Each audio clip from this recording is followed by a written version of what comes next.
So, good morning sa lahat. Ngayong araw, samahan niyo ako dahil alam ko excited na rin kayo mga manay.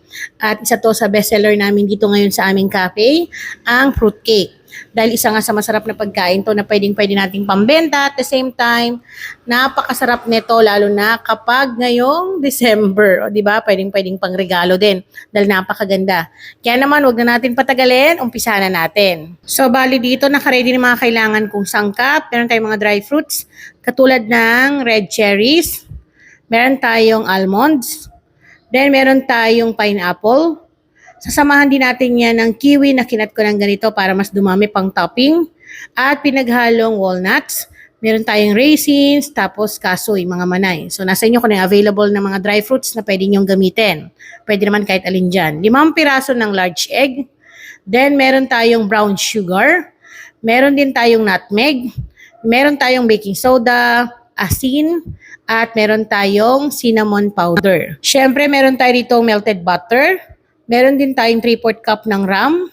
So, kung ano man yung mga gusto nyo, pwedeng tanduay, emperador. So, kayo na po yung mamili sa alin man dun sa dalawa na nabanggit ko. At syempre, ang hindi pwedeng mawala, meron tayo ritong all-purpose flour. So, set aside muna natin to. Unahin muna natin yung mga dry fruits na pagsama-samahin. So, kailangan kasi natin tong ibabad sa ram o sa alak.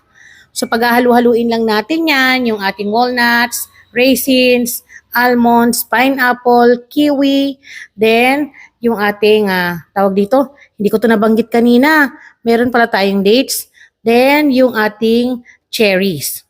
So, mga manay, hahaluin lang muna natin yan. Pero again, kung anong available sa kusina ninyo na dry fruits ay pwede naman. Hindi naman to kailangan kompletohin. Pero syempre, kung kaya naman natin makompleto yung ating dry fruits, mas mainam, lalo na kung pambenta, para po nas nakakaakit sa ating mga customer.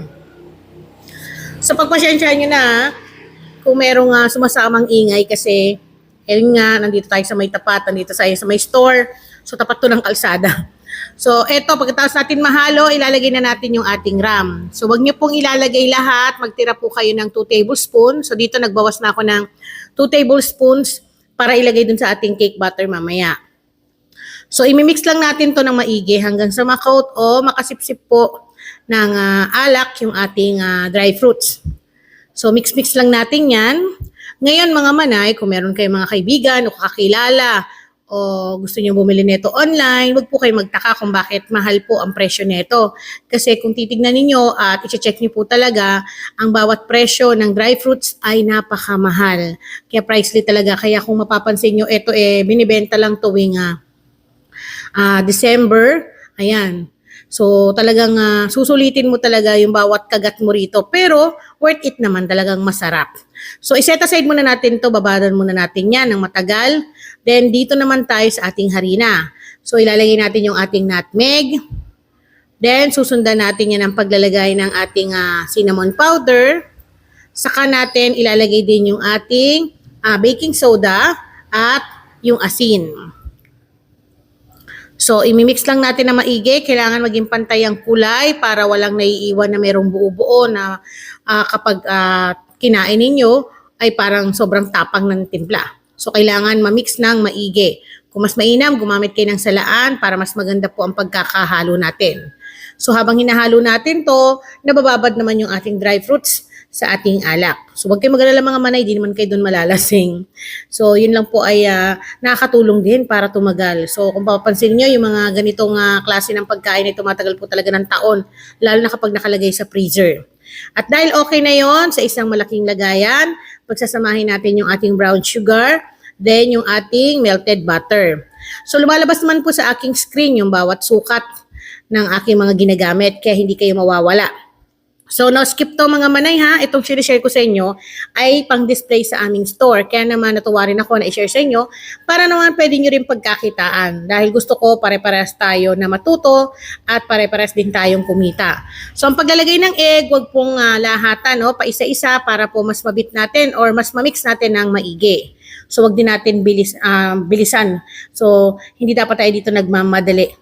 Kaya lang po mabilis yung kamay ko dyan, naka-fast forward tong video na to. And again, pwede kayong gumamit naman ng hand mixer. So, once na nalagay na natin yung pinakalas ng ating egg, kailangan ma-mix ng maigi, yung wala tayong nakikitang buo-buo. At the same time, kailangan natutunaw na po yung ating sugar.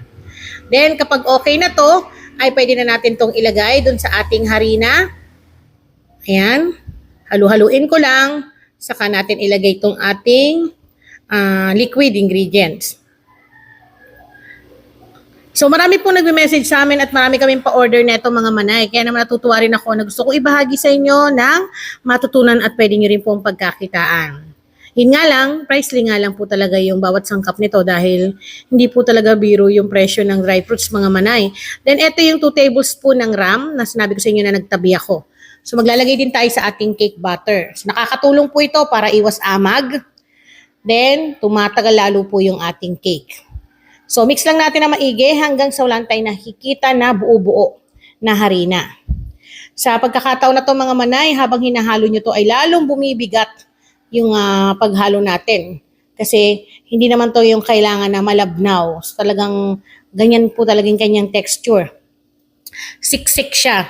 Dahil hindi naman tayo dito naglagay ng baking powder, so hindi naman to aalsa na parang cupcake mga manay. Then once na okay na, kapag ganito nakasmooth, ilalagay na natin yung ating binabad na dry fruits. So naglagay lang ako ng konti dahil yung iba naman ay pang toppings natin. So hindi ko rin po ito nilagay yung ram na pinagbabaran ha. Baka magtanong kayo. So yung pinagbabaran ng ating dry fruits ay hindi ko po sinama. So halu-haluin lang natin at kapag okay na ay pwede na tayong gumamit ng ating mga lagayan. So gumamit ako rito ng aluminum foil tray or aluminum foil pan. Tama ba? Bala na kayo kung ano yung tawag dyan. So ganito lang to kaliit mga manay. 260 ml to. So maglagay lang kayo ng cake butter na sakto lang. Huwag sobrang dami dahil yan po ay aalsa pa dahil meron tayong nilagay dito ng egg and baking soda. So, kailangan mga hap lang ng ating lagayan. At habang tayo ay naglalagay dito sa ating mga pan, mas mainam na mag-preheat na tayo ng ating oven sa init na 170 Celsius ang init. Dahil i-bake natin to ng mga at least 35 to 40 minutes. So, ayan, maglagay lang tayo ng sakto lang. Pwede kayong gumamit ng mga kahit anong pan available dyan sa inyong kitchen. Pagkatapos natin maglagay ng ating cake butter, saka natin yan susundan ng ating pang-topping. So, kayo na po yung bahalang mag-design dyan, i-arrange nyo ng maayos para po kapag dinisplay ninyo or pinangregalo ninyo, maganda pong tignan. Nakakaakit po sa ating mga customer at the same time, ganun din sa ating mga mahal sa buhay na pagbibigyan. Maganda tong pangregalo mga manay kasi tignan nyo naman talagang hindi tinipid. Kaya naman nung pinost ko tong mga manay sa aking store, saglit lang po, wala na po kagad yung aming ginawa. Kaya naman, gagawa ulit ng pangatlong batch. So, lagyan lang po natin yan ng sakto lang din. Yung aking pinakita sa inyo ay sakto lang dito sa aking nagawa na 10 pieces. Bali, 10 ganito po yung ating nagawa. At dahil okay na to, so pwede na to ng isa lang sa ating oven. Ayan. So, i-check nyo po ng maigi ha. Hindi po pare-pares ang init ng oven. So, ito po ay bibake natin ng 35 to 40 minutes. At ito na nga po mga manay na i-display na po sa aming stante. So, hindi na po napakita nung hinango sa oven dahil sobrang dami namin gawa dito sa kitchen. So, ang bentahan po namin dito is 165 kada ganito kalaki na lagayan. Again, mga manay, sana po ay nakapagbigay na naman ako ng dagdag idea at dun sa ating costing, hindi ko po ma-share sa inyo dahil hindi pare-parehas ang presyo ng dry fruits.